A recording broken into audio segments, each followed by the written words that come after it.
All right. So what's the question? Okay, so you were telling me about Marie, and um, I just want to know a little more about her. Like, Yeah, put away chickens.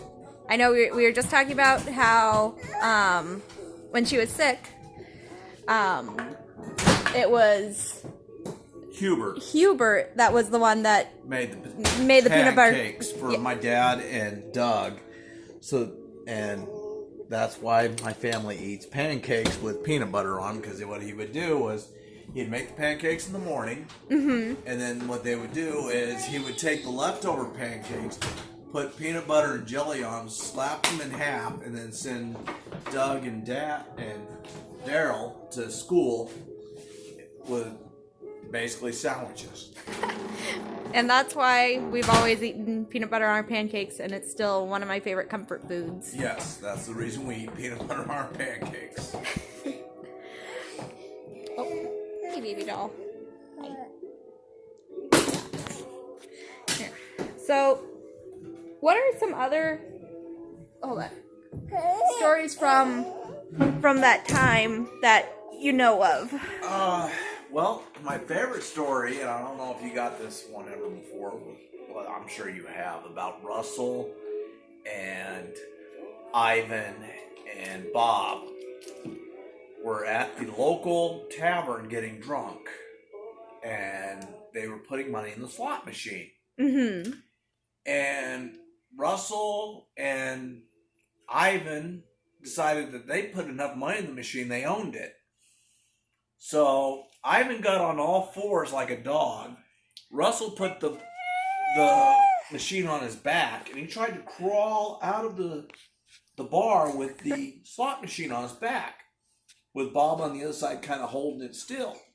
Well, the sheriff was over at the bar getting drunk, sitting there, and he sat there and he watched them. And he watched them as he sat there drinking his beer, as they kept crawling towards the door with the slot machine on Ivan's back. He waited till they got all the way to the door. And just before they're about to go out the door, sheriff looks at him and goes, "All right, that's far enough. Put it back." They had to turn around and put the slot machine back. That was up at West Point, California. Now, was that where your dad grew up? That was near the logging camp? That was the logging camp, West Point, California. That was the farthest point. And I can't remember the name of the explorer. One of the explorers. It wasn't Lewis and Clark. It was after them. But that was the farthest west that he went.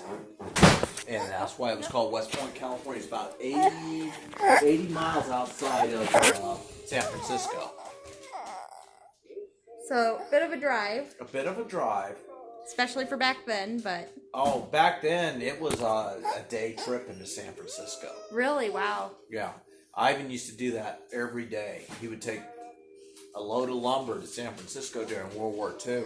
Oh, wow.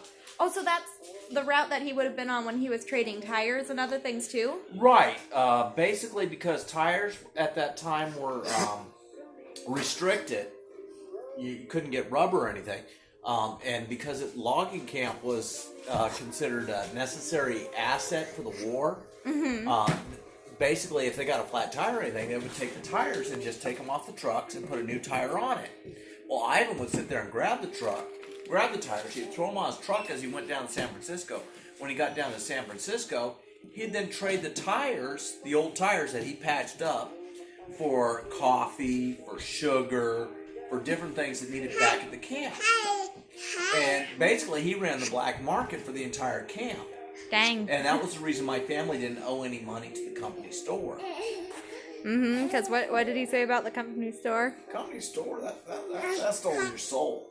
I mean, that was just a way... Basically, because they didn't pay you in any dollars. Ivan had money.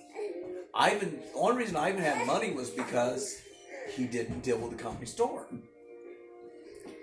He would come back and he would get company store dollars from everybody in town, but the tires he took down, he got cash for, and then he would trade that for, like I say, sugar and everything else. That's a pretty clever operation. Coffee. Oh my gosh. Ivan would come back with 10 pounds of coffee. and he could break that up into little 1 pound parcels they sold to everybody, and they give him company store dollars, and he didn't have to. And that's how he afforded things like flour. Right. And And because he had his own clothes. truck, he told the company that I'm not taking company store dollars. So he was a smooth operator on that. Yeah, a little bit. Now where was the story about the tree and the steakhouse? Trees and the steakhouse? That was in Los Angeles, and that was in that would have been the 60s. Oh, in the 60s. Okay. In the 60s, Ivan was dropping off a load of trees, landscaping trees, to a company. Well, he dropped them off. He dropped them off, and the hippies that were working for the company, they were supposed to unload the trees. Well, Ivan's sitting there, and they said they're done. And Ivan looked in the back of the truck, and half the truck was not unloaded. He's like, well, fine, screw him. He got paid. So he went driving down the road. And he stopped at this restaurant. He's like looking at it, and it's like they have no trees in front. They're just opening and stuff like that. So he goes in and talks to the owner. He's like, I got a bunch of trees in the back of my truck. I got to get rid of them. He says, I'm not going to sell them to you. If you want them, you can have them. And the guy's like, really? And the owner of Spargo's, which is like 5-star restaurant in Los Angeles to this day, took them and landscaped the front of his restaurant and told Ivan anytime he wanted to eat there, you let him know and he would eat there for free. Well, he took Marie, my grandmother, there, and of course she got all dressed up. This was Spargo's. This was a 5-star restaurant. He didn't pay a dime.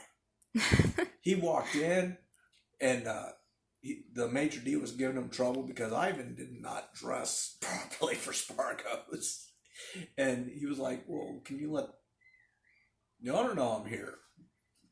The owner couldn't remember his name, but as soon as he saw Ivan, he's like, oh, yeah. And they went to the head of the line, he gave him a table, and Ivan sat down and ate at Spargo's.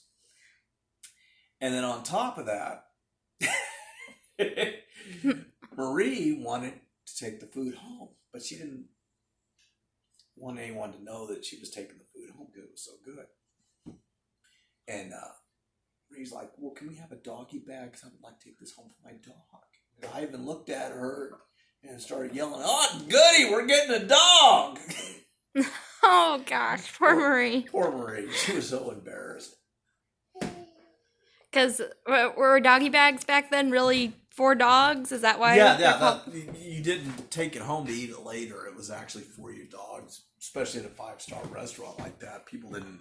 Oh wow, that's do that kind that's of so stuff. weird. Yeah. I never knew where the term doggy bag came from. Oh. That's exactly what it was for. You Let's can... give them the scraps. Interesting. I never knew that little tidbit.